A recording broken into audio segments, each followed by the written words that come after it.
From the headquarters of Team Cowboy, coming to you all the way from Anderson, South Carolina, it's the Finance Cowboy Show, where we talk about why real estate is boss, how the average everyday person, whether you work a full-time job or maybe you're raising a family, can achieve wealth through real estate, and how the Joneses, you know those people that you've been trying to keep up with, they're actually broke, and we're going to give you a new source of inspiration to look at for what real wealth looks like. We're going to walk you through how to find rental properties, how to analyze them, obtain funding, manage those properties, and ultimately scale your way to life-changing wealth. I'm your host, JD Sustar, and I went from being in over $100,000 in consumer debt when I graduated college to now being a multi-millionaire in just a few short years through real estate. And this show exists to teach you the principles, tips, and tricks that I used and still use today to build generational wealth through good money habits and real estate so that you can implement them into your life and experience the time and financial freedom that we all long so strongly for. So folks, let's get this party started. All right, so I'm here with Travis Zappia. Travis, what's going on, man? How's it going? Good, dude. I appreciate you hopping on. Travis is also known as the Young Retiree by 33 on Instagram. This dude's absolutely crushed it. Became financially free at 29, and you left your 9 to 5 last year. Was that the same year you were 29 when you ditched the 9 to 5? Yeah. Yep. Wow, that's all. So what were you doing? I know we were chatting before. You were, it seems like you did a lot of things. You like in operations in the industrial engineering space, which seems to be a pretty darn good career. Most would be like, hey, I would love to have that job. And you said, nah, we're out. You know, I'm financially free. I'm playing golf every day in Scottsdale, Arizona. Yeah, absolutely. So I actually got my degree as an industrial engineer from University of Arkansas, and then started out working for Walmart designing next generation e-commerce fulfillment centers. So I essentially designed the MHE flows and warehouse management systems that went in those buildings, and then transitioned to operations where I was managing between 200 to 800 associates and between 7 to 10 area managers. And then got into continuous improvement. So all Lean Six Sigma, trying to make things as efficient as possible, which I've been able to help translate into my Airbnb business and the other ventures that I have going on. And then transitioned into software development. So I led a team of 40 software developers where we were doing $10 million a year in custom software development for our warehouse management systems for Walmart. And then transitioned to a startup. I'd seen the biggest company in the world and seen how it operated and wanted to understand what the startup world was like and get that experience. So went to a startup and ran operations and continuous improvement for them for about 2 years. Wow. And I got to imagine, number one, like I said, these are jobs that most would kill for. You absolutely crushed it in the corporate space, but I got to imagine, and we'll talk about how you were able to walk away from all this through investing in real estate, specifically Airbnbs, but it was probably not easy to walk away from that security. I know, like, I still work my W-2. It is like a warm blanket for me. I got an idea of what I'm going to make. I got the insurance, and for me to walk away, number one, I enjoy it. So if anybody's listening to this from my company, absolutely love my job. I'm not walking away, but there's no way I could make myself do it. What's that process like? It couldn't have been the easiest thing in the world. Yeah, so it still is probably one of the hardest things that's happened to me, but it was, honestly, I was kind of lucky in the situation that I was in, because the whole goal and what I had been working up to for the last 6 years was to be able to be financially free and not be dependent on a W-2. And I was so focused for the last 6 years on building my real estate portfolio so that I could work to replace my W-2 income. And with a lot of what was going on last year and still what's going on this year, just in the world and environment that we live in, my company, the startup that I was working at, actually acquired our largest competitor. And with that acquisition, Essentially, there was some trimming down of some redundant positions across the two organizations. And the role that I was in at my startup, there was a similar individual on the company that we acquired, and he had been there since the beginning of that company. So there was pretty much no way that I was going to keep my job. So I ended up getting laid off in December. I was going to probably end up quitting in February of this year once I got my bonus. So I was more or less going to wait to get my bonus, which is going to be like 30 or Gotta 40 wait for the grand. bonus. You got to Yeah, get the and like bonus. no reason to like not stick it out for another couple months. But then I got that meeting on the calendar and saw HR was in the meeting and got laid off in December. But ever since then, it's kind of been a blessing in disguise because I've had all my real estate on the side. It hasn't replaced my W-2 income because I was a high income earner with the role that I was in, but it's more than enough to live off of and use to invest. So it's been honestly a blessing in disguise to have the decision made for me, because exactly what you're saying, it would have been such a hard decision to finally pull the trigger. Even after the bonus, it would have been a hard decision to finally pull the trigger and say, hey, that $6,000 check I was getting every 2 weeks, let's go ahead and leave that and move on. Yeah, it's not easy. It's almost like it was, fate, whether it was or not, Yep. but it made it a lot easier for you because it's something you knew in your heart that you wanted to do. It needed to be done, but it's not easy to rip that Band-Aid off by any means. This is coming from a guy who has yet to do it and doesn't see myself doing it anytime soon. But I always like to ask people, why financial freedom? At what point did you say, like, I want to be financially free? Because, dude, you have to realize, and I live in the Southeast where, look, you live in Scottsdale, you've lived in Arkansas, you've been around the world, so you get it. I live in the Southeast. It's not a common thought process to say I want to be financially free. It's more of, how do I get on at the energy plant, become a lineman, whatever the case may be, and I work until I die, because we probably don't even have enough retirement. So for you at such a young age to say, I want to be financially free, and then much less actually doing it, where's that come from? Yeah, so honestly, it came from, and it all started out with a friend of mine who I was working with at Walmart, and he recommended that I read a book, Rich Dad Poor Dad, which is the common like jump start into understanding just that there's a different thought process out there, and there's a different world that you may not have been introduced to. My parents were very like, we were middle class, and I would say that they did a really, really good job with finances, but they were on the tried and true path of work till you're 65, retire, and then enjoy life. But after reading that book and understanding that, hey, there might be a different route to financial independence or potentially early retirement, I just went down rabbit hole after rabbit hole and all the free time that I had after work. And honestly, it was one of those things where I knew how much I enjoyed the hobbies that I have, golfing and being able to travel and move, be mobile and move around.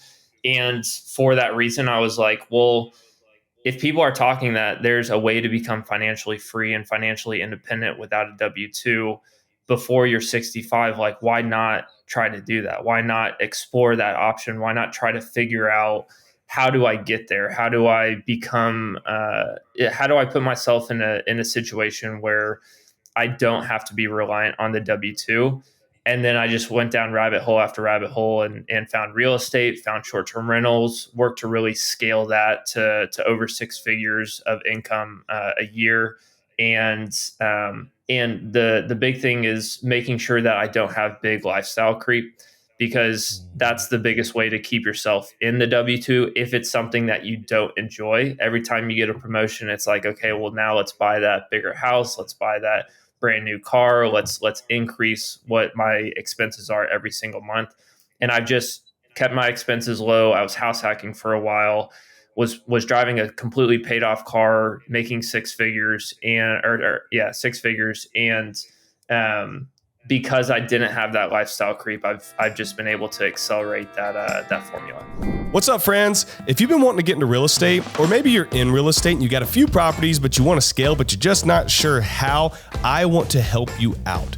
The waitlist to my signature course and mentorship, the Rental Academy, is officially open. All you have to do is text me the word WIN, W-I-N, to 864-660-7148, and that will put you on the wait list. So you'll be the first to know when the doors are open to the Academy, so you can ensure that you get a spot. And along the way, I'm going to send you a lot of cool behind the scenes content as well as we lead up to the day that the doors actually open to the course. There are tons of students already currently enrolled in the Rental Academy, having amazing success. And I can't wait for you to join in with those folks who are already crushing it so that you can change your life for the better. You can give yourself your time back. You can have that financial freedom, and you can build generational wealth for years to come. I think that's so important. I go on rants often about why the middle class stay middle class. And it's because they continue buying things they can't afford with money they don't have. That's part of their problem. Obviously, making more money helps. But I work with people who make $500,000 and they live paycheck to paycheck. And so they are still middle class because they have no money left over. So it's not just an income thing. It's how are you spending these dollars? And you're not going to be able to put yourself in a position in life to become financially free if you can't control your spending, you can't control your lifestyle. So I'm glad you brought that up because that is super important for everybody listening to this. Now, we're going to get into the juicy details of Airbnb. If you ever wanted to know anything about short-term rentals, Airbnbs, Travis is your guy. But before we dive into those details, what sparked your interest in real estate? Obviously, you talked about reading Rich Dad, Poor Dad for financial freedom. Did that kind of get you going with real estate as well? Where were some other inspirations, and why short-term rentals? Yeah, so Rich Dad Poor Dad was definitely the Kickstarter to everything. And from that, I started to do a lot of research of how do you become financially free? What vehicles can you use to become financially free?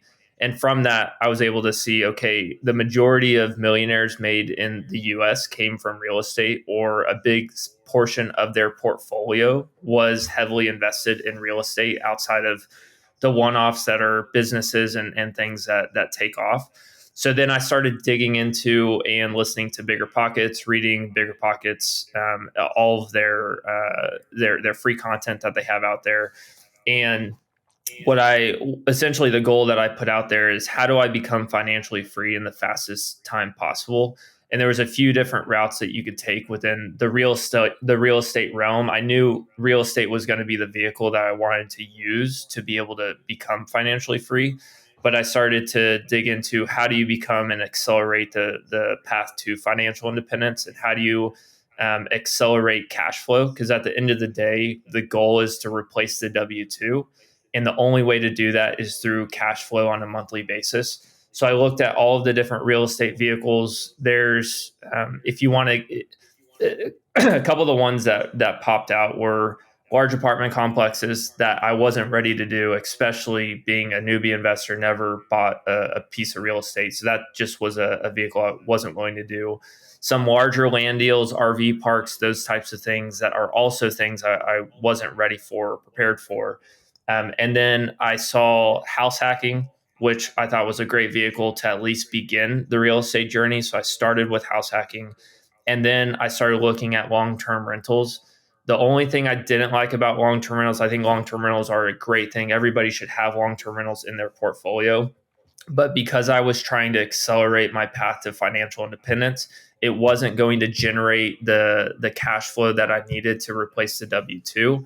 So being able to generate, after doing a lot of research, being able to find out that you can generate 3 to 5 times if you buy the right short-term rental property in the right market and with the right amenities and location, you can generate 3 to 5 times the cash flow from one property that of a long-term rental.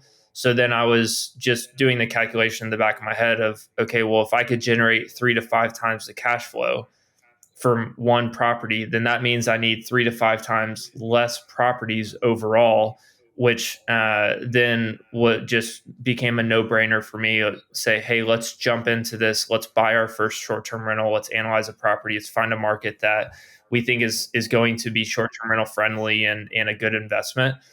I took the leap, bought my first true short-term rental in 2016, waited a couple of years to see how that performed and see how I liked the management process and all of the everything that comes with owning a short-term rental. And then once I figured that, like, yes, this is the vehicle I wanted to use, then I just went all in and kept on purchasing more. That's awesome. That is so great, and you're spot on. I've had a multitude of different types of real estate in my portfolio: long-term rentals, short-term rentals, mobile home parks. And I can say the mobile home park was pretty darn good as far as cash flow is concerned, but so are short-term rentals. And the things about short-term rentals compared to mobile home parks is you're going to get a lot more appreciation in theory, through a short-term rental in a good area than you are a mobile home park that is pretty much depreciates like a vehicle does. So, you're spot on there. That it's such a fantastic way to generate more income. With it, from my experience, comes more intricacies, potentially a little more volatility than a long-term rental, and definitely more hands-on if you were to compare you managing a long-term rental compared to you managing a short-term rental. But as you and I know, there are ways to mitigate that. So I want to get to that point, but I kind of want to walk the listeners through the whole process. So we can do it step by step, but I want to walk through choosing a market, finding those deals, analyzing those deals, funding them,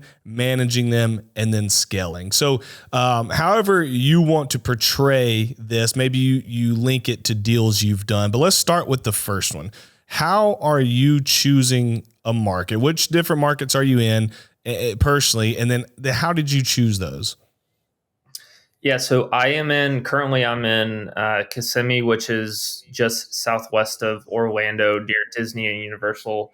I'm in the Smoky Mountains, and then I have some other properties that I manage in Panama City Beach, Houston, and then a couple other spots in Tennessee. But the first thing, and I 100% agree, the most important thing is that you get the understanding of how to find the right location, right, and you understand how to analyze a property. The first thing I always look at, especially for short-term rentals, because it is a niche market and it is something you have to be extremely careful about, is you need to make sure that the rules and regulations are short-term rental friendly for whatever market you're looking to buy in. So before you even start analyzing a market, the first thing that you need to do is understand what are the rules and regulations for that county, that city, and how are short-term rentals, and this is a key one, how are short-term rentals beneficial to that particular market? Most of the time, short-term rentals are going to be beneficial to the market from a couple different ways. One, there's going to be some tax that you have to pay back to the county on a monthly basis. So in 4 of my rentals, there's a monthly tax that I have to pay back to the county every single month. So the county enjoys that because that's revenue for them that short-term rental operators are bringing in. 2, they're bringing in tourism. So the Smoky Mountains, there's a lot of tourism that's brought in for local businesses and the national parks. So that's a big attractor. 3, there's usually going to be some licensing requirements for, it's not, every county is a little bit different. So you have to do your research, but if there's licensing requirements, every county could range from 150 to as little as, Tennessee's really, really cheap, where it's as little as I think like $30 or $40 a year to operate a short-term rental and get a license. So you want to make sure that you understand the rules and regulations for the county before you begin even looking to analyze a particular market. A couple of red flags that you want to make sure that you stay away from. Any county that doesn't have any rules or regulations, I immediately move on to a different area, because if the county doesn't have any rules and regulations, at any point something could come up where the county wants to draft new legislation, wants to draft new rules and regulations, and at any point you could potentially be shut down. I've seen this happen before.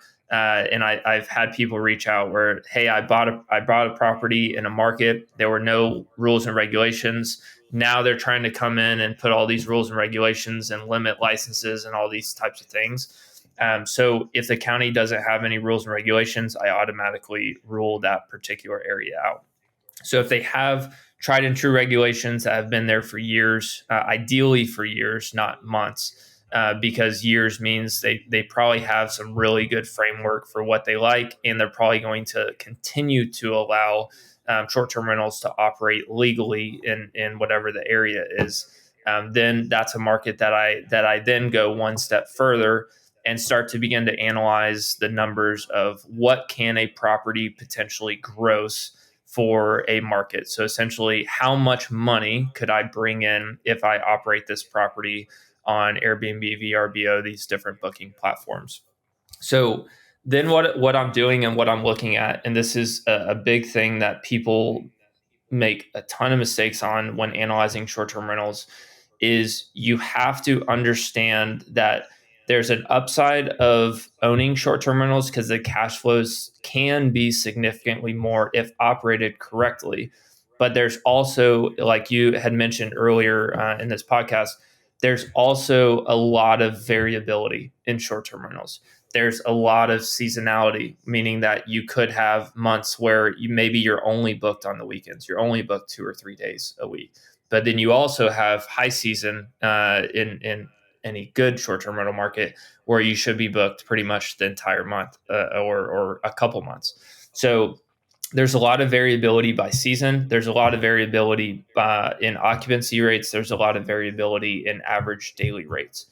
And if you don't analyze a property correctly, which analyzing a property incorrectly would be, hey, I'm going to assume that for the year, the average daily rate for a property is $200, whatever it might be. And then I'm going to assume that the occupancy rate for the year is going to be 60% or whatever number that you want to throw out there. If you only use those two inputs and assume that that's going to extrapolate throughout the entire year, you are analyzing the property incorrectly because of seasonality and ADR and occupancy variances throughout the course of the year. So how I analyze properties and how I teach people how to analyze properties is by looking at everything on a month by month basis. So I am analyzing every month individually, and then I'm able to gather data and information I use Price Labs for their market dashboard, and I'm able to gather occupancy rates by day for the last 18 months. And I essentially say, okay, for January, I analyze properties 3 different ways. Conservatively, what I realistically think I can operate the property at, and best case scenario of once the property is fully matured, what I believe that the property can operate at. And I put in an occupancy rate for every single month, an average daily rate for every single month, those 3 scenarios. So conservatively, realistically, and best case scenario of what I expect it to be long term. And then I assume based off of whatever price point that I'm looking at from a property, whatever the PITI, all the expenses are going to be, I put all that information into my calculator to then figure out, okay, what's my cash flow going to look like for the year? Understand what the variability by cash flow is going to end up looking like for every single month, because every single month isn't going to be significant cash flow. You could even have be in the red in certain months if it's a certain market, and low seasons very, very low, which I have a couple markets, Panama City Beach for an investor, where November, December, January, February are very slow, where like you're lucky to get somebody to even book because nobody goes to the beach when it's cold. But then high season, I've had a month where I did 20 grand in gross income for that property. So like high season, super high, low season, super low. But in the Excel sheet, I'm able to input, okay, here's the gross income for every single month based off of occupancy and ADR, average daily rate. And then with that, able to calculate cash on cash return with some assumptions for expenses. Wow, that is gold for everybody listening. Absolute gold as far as you analyzing your properties. To give a little bit of clarification, he mentioned a tool called Price Labs. and I use it as well. Price Labs it's a dynamic pricing tool. And so you can sync Price Labs up with your Airbnb calendar, and it will set your pricing dynamically based on what's going on in the area. So here's an example. I own a property on Seabrook Island. Our sister island that we're connected to by a roundabout is Kiowa Island. They have what's called the Ocean Course, and they do a PGA tournament there. They had a major there last year, I think it was, or 2 years ago. I didn't pay attention a year before it was supposed to happen, and somebody booked my place a year before. They had this massive major tournament pretty much right by my Airbnb, and so this dude got a week for $1,500. Well, ooh. I should have been charging like $5,000 for that entire week. I missed it because I didn't know a year in advance, didn't pay attention. Well, Price Labs doesn't let that happen. Price Labs has dynamic pricing. They know if a big tennis tournament, which we have near my location, is coming in, or a golf tournament. And so it saves your butt when it comes to pricing. And then like Travis said, it gives you data to be able to see, okay, what are these average prices per night, whether it be low end, medium tier, high end, which then gives you the ability to say, okay, this is what I can feel confident is going to come in per month on my home based on bed, bath, location, views, all of that good detail. And Travis, there's one more thing I wanted you to expound upon for the listeners so they know what you're saying. PITI. Just give a quick rundown of what that is. Yeah, principal, interest, taxes, and insurance. So essentially, I escrow everything. So for me, it's more or less what is my mortgage payment every single month. So with everything included, principal, interest, taxes, and insurance, what is your mortgage every single month? Some people won't escrow and will pay it off to the side or whatever, but I just like to lump it all into one payment so that I have a very clear understanding and picture of what the expenses part of the essentially cash flow is going to be. And one other thing that I think is also important, that especially in the market that we're in right now, where prices are significantly higher for homes and houses relative to what they were 3, 4, 5 years ago, is you want to be careful on making sure that you're putting the right expense input in, because whenever you purchase a property, the taxes are going to reassess. And if you look at what the previous taxes were for that property, and potentially, let's say they're like $1,000 or $1,500 or $2,000, whatever, you need to understand when that property last sold and what the price that property sold at was, because you are going to get reassessed if you purchase that property, and your taxes could triple potentially. Yep. So you need to understand and make sure that you put all of the right inputs for expenses to be able to as accurately as possible calculate what your cash flow expectations should be. Do you have a secret for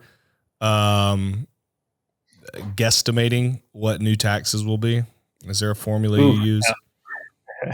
Yeah, no, it's tough. I always it's tough to be conservative as possible. Yeah. You don't exactly. I'm sure there is a formula that we could find from the county that we could do to get exact, but it's just you just don't know until it's assessed after you buy it what it's going to be. So it's like you're saying, you want to get as close as possible. And I love networking. I mean, I swear, I just love people. I think you can find most of your information through people. You could look and see at a recently sold home close to the purchase price of what you're about to buy, and call that owner and be like, hey, I'm buying this home. What'd your property get reassessed at? What's your taxes? And there you go. You'll have an idea, plug it into your calculator, and keep it moving. So don't get held up on that. I just didn't know if you knew of a fancy way, because I don't. So I know folks listening to this are thinking this. Okay, I get asked this a lot, and I don't ever have a good answer. Maybe you have a better answer than me, because each deal is subjective. But to appease the minds of my awesome listeners out there, do you have a minimum cash flow number or a minimum ROI number that you're looking for on each particular property? Yeah, so I look at everything as what is the cash on cash return. So that's how I've always looked at. I don't do any creative, unique financing where like the cash on cash return is going to be something ridiculous. So Okay. I've always looked at everything at a cash on cash return basis. And And my explain my what that goal is. is, How do you oh calculate yeah, that cash on cash return? absolutely. So cash on cash return is essentially what is the cash flow for the property for the year divided by the total cash invested in the property to get it operational. So cash to close, how to any furnishing, decor, painting, updates, restocking the kitchen, all that kind of stuff. What was the total cash invested to purchase the property and get it rent ready?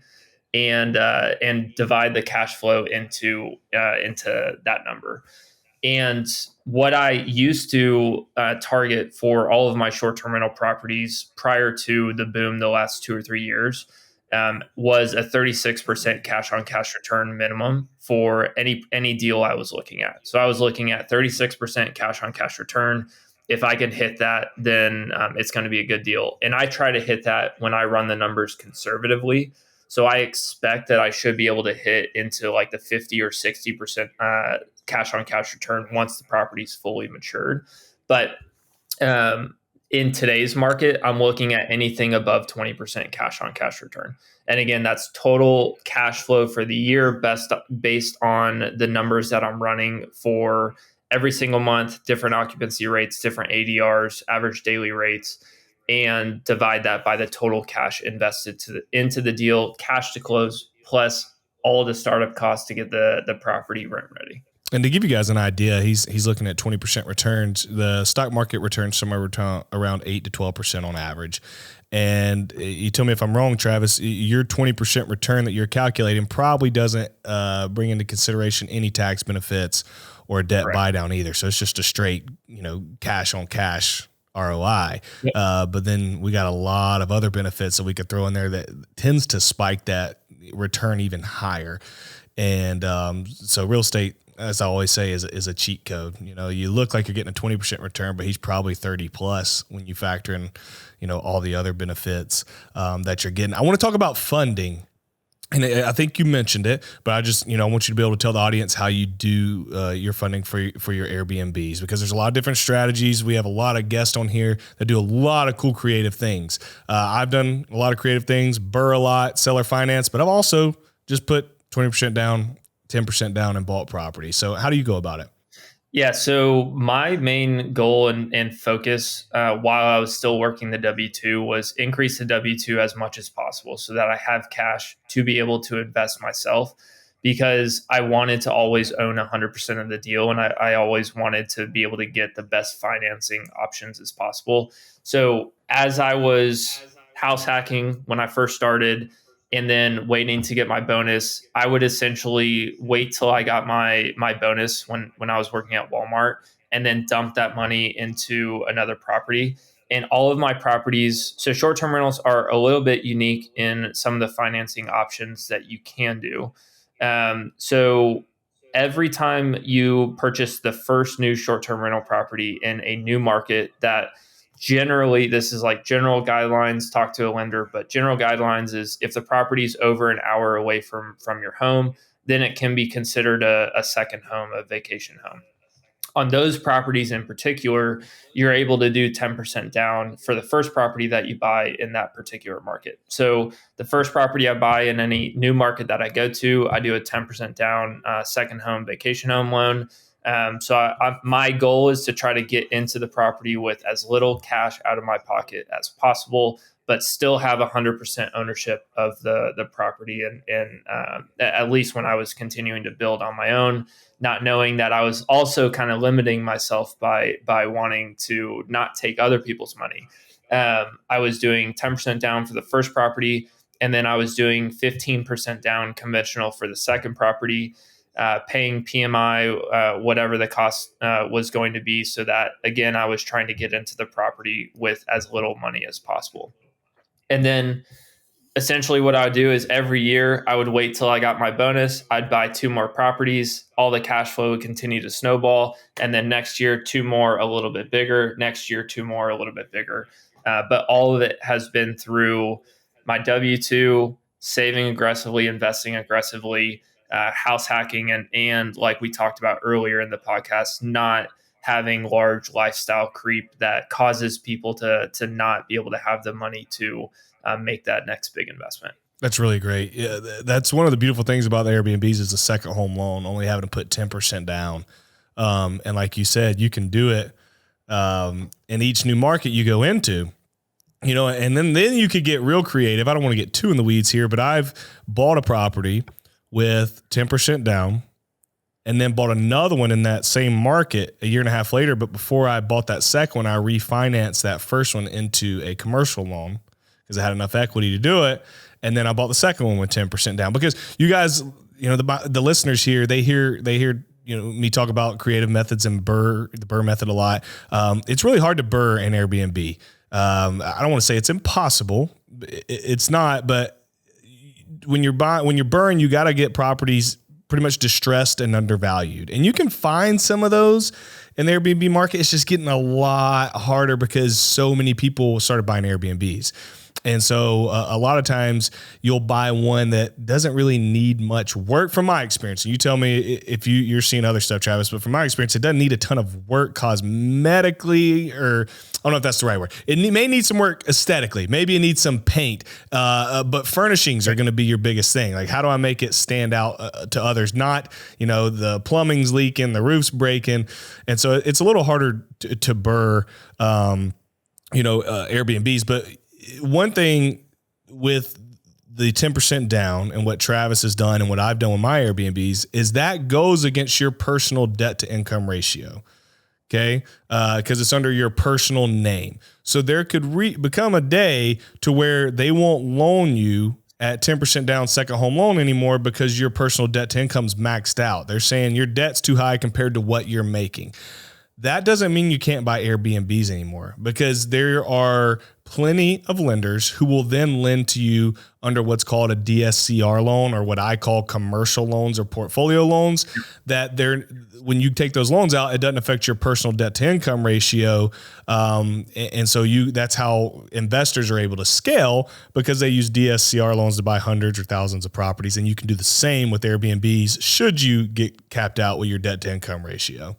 Yeah, 100%. And I just refinanced last year one of my properties into a DSCR loan, not because my DTI was no longer qualifying me, but I wanted to. I just wanted to do a cash out refi to take some cash out so I can buy the next one.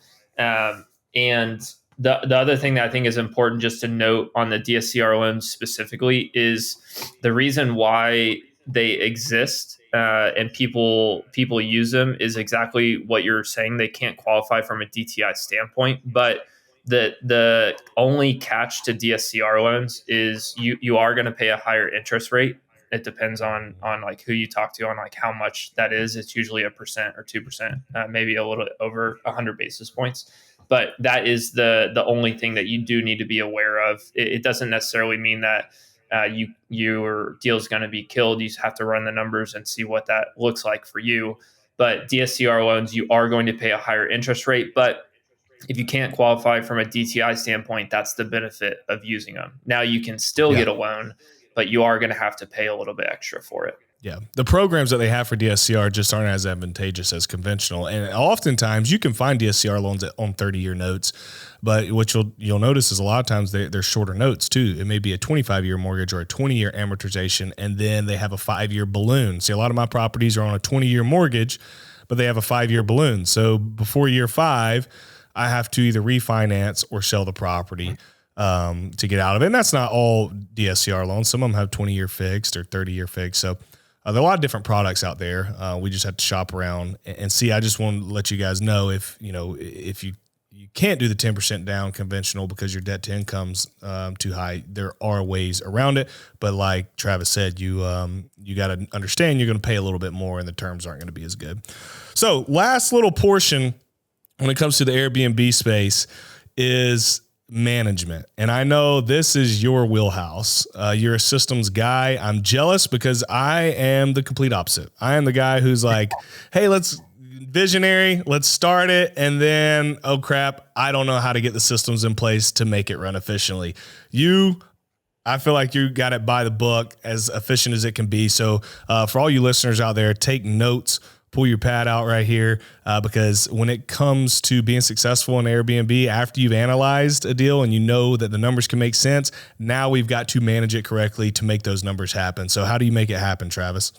Yeah, so there's a couple of things that you need to really focus on from an operations standpoint if you want to not only maximize the amount of time and minimize the amount of time that you are actively managing, but also maximize the returns. So from an automation standpoint, there's two main things that you need. The first is an automated messaging software that handles the majority of your messaging to guests. I usually let people know it handles about 90 to 95% of messaging and guest interaction. There is still active management that you have to do on your own, one-off questions, just any additional details or information that guests will ask for. So you need a good automated messaging tool and software. There's a ton out there. So it's not like there's one that is significantly better than the other. I personally use Hospitable, used to be called Smart B&B, for all of my properties. I think it costs like $12 a month or something like that. But it saves me 2, 3, 4 hours at least every single month, and just communication, remembering to send things to guests that I can fully automate, set scheduling tools on when each message needs to send. So that's from a messaging standpoint. The second one we talked about a little bit earlier, but Price Labs for dynamic pricing. It's the best tool that's out there for pricing by far. So it's definitely the singular one I recommend everybody use. And like you were saying before, you set inputs, and then it can understand. What Price Labs does is it aggregates all the demand data from these different booking platforms to understand what dates are heavily attractive and in high demand, what dates are people inquiring about. And then it will utilize the inputs that you give it to then work to dynamically price your calendar. And you don't have to know what's going on in the area. You don't have to know what events. You don't have to do any research. All you have to do is connect Price Labs with your listing, sync the calendars, and then provide the right inputs to Price Labs. To then it will make adjustments based off of your minimum and base pricing to then dynamically price your calendar to maximize total gross revenue for your property. So those are the two most important things that you need in order to. Another thing that's just like a kind of cherry on top that I'll give to everybody here is automating and utilizing of smart devices. So the first one, or the one that we'll talk about here, is a smart lock. The days of giving somebody a key or a lockbox code to then get a key are long gone. You shouldn't be providing keys to guests anymore. You should be using smart locks. For all of my properties, I use the Schlage Encode lock. I believe it's the best hardware, best software that's out there. You also can integrate that and connect that with Hospitable to then automatically generate door codes for guests, where you just create the integration, connect the two. It'll automatically create the door codes for the guests, and then you can create unique door codes. You don't have to do anything yourself. The software does it for you. It creates unique door codes for every single guest. And on top of that, it will actually set the door code to only activate on the guest check-in date at their check-in time, and deactivate at the guest checkout date at the guest checkout time. So that's another awesome thing. It used to be a big pain point in my business, where if I had a last minute booking, or if I had a booking overnight when I was sleeping, there wouldn't be a door code that was created, and I would be in a really bad situation. But with some of these new awesome integrations that Hospitable has, you can actually 100% automate the creation of the door code and providing the door code to the guest. And you can make the door code the guest's the last 4 digits of the guest's phone number. So it's very easy for them to remember. And it also creates a nice unique customization where like the guest thinks that you spent the time to understand that the last four digits of their phone number are 1234, and you gave that to them so that it's easy for them to remember and not a completely foreign four-digit code for them for their stay. Wow. That is cool. We do not have that set up on ours. That is something I'm about to add with the Hospitable, to where it just generates those codes automatically. My mom actually manages mine, so I think she's been, resetting the codes, and I'm about to make her life a lot easier. I'm gonna see if I can negotiate a lower management fee, since she won't have to do as much. Hey, what about last thing, and we'll wrap it up. One of the biggest things for me was cleaning, a cleaning team, and making sure that all the calendars are synced. I've had a couple horror stories. I can remember one specifically where I had a guy get in at like 11 p.m. They've been traveling all day from like Baltimore. They walk in. Number one, I had forgot to put them on the gate pass. So there's a gate you had to get through. So they're calling me at 11. I'm asleep. I'm on the recliner. I'd been watching a movie. It's like the weekend. And so I'm like, oh, my bad. So I add them to the gate pass real quick. They get in, they show up to the house. They're having trouble with the lock, which that's their fault. I gave them easy instructions. Anyways, walk in the door, place hasn't been clean. Just dirty sheets taken off everywhere. And this dude just starts cussing me out at 11 p.m. And I'm like, oh, dear Lord. And so that was like the moment for me where I said, okay, I got to figure out how to automate this cleaning system so we don't have this happen. And I know what I use, but I'd love for you to, tell the folks how you take care of that, because that's a huge part. The cleanliness and the way the place looks is a big part of what your reviews are going to be, and your reviews dictate your future bookings. Yeah, 100%. Cleaners are by far your most important team member, and I'm in Phoenix. All my properties are in the East Coast. I literally manage all my properties from my cell phone. So I'm not going to my properties and looking at them after they're turned and that kind of stuff. So cleaners are definitely the team member that is the most important and is going to be at the property the most and take care of the most issues. There's a couple different ways to manage cleaners, and it honestly depends on what the cleaners use already the majority of the time, because I have cleaners that in different markets that operate differently. So a couple of the different ways that my cleaners operate, and I'll tell you the one that I like the best and can talk you through some of the more manual ones. But the best one, I have two cleaners that use resort cleaning. So it's a website called resortcleaning.com. You sync your calendar with resort cleaning, and then they have their system where they can see all their cleanings, all their properties, and when there are checkouts. So they're able to have that booked to whatever calendar that they want to, and then they're always going to be able to see every cleaning that comes through. They're able to generate invoices through that software as well. So that's the one I prefer the most. My more or my larger scale cleaners all use resort cleaning. Couple other ways that I have cleaners operate. So the first one is Turnover B&B. So that's a very common app that's used by cleaners and by hosts. One, to find cleaners potentially, but two, also to operate on a daily basis. So that is very similar to resort cleaning, where you're able to integrate and your cleaners are able to see your calendar. So Turnover B&B is the second option. Now let's say your cleaner doesn't have either of those, and let's say that they want to be notified on some sort of cadence for when they need to go clean. You can do that through Hospitable, and I have done that through Hospitable. And essentially what you could do in Hospitable is you can add your cleaner as a team member, and then whatever notification on whatever cadence your cleaner wants to be notified, you can send them a text or email that is 100% automated. You don't have to do anything. You have to set it up, but you don't have to do anything after that. And I've had cleaners where they want a notification anytime there's a new reservation. So I have an alert that goes out anytime there's a new reservation to my property. It's usually a text message that says, if for the cleaner in Orlando, hey, Andressa, this is Travis. Just wanted to let you know we have a new reservation for this address where the check-in is this date and checkout is this date. Please schedule a checkout or a cleaning at checkout on this date. So super simple. Anytime there's a new reservation. I have two other alerts for her just to make sure that she doesn't forget about the cleaning. One is an alert that goes out 7 days prior to the checkout. So it'll just be a friendly reminder saying, hey, there's a checkout on this date. Please make sure we schedule a cleaning, because usually they work on scheduling things on a 7-day out basis.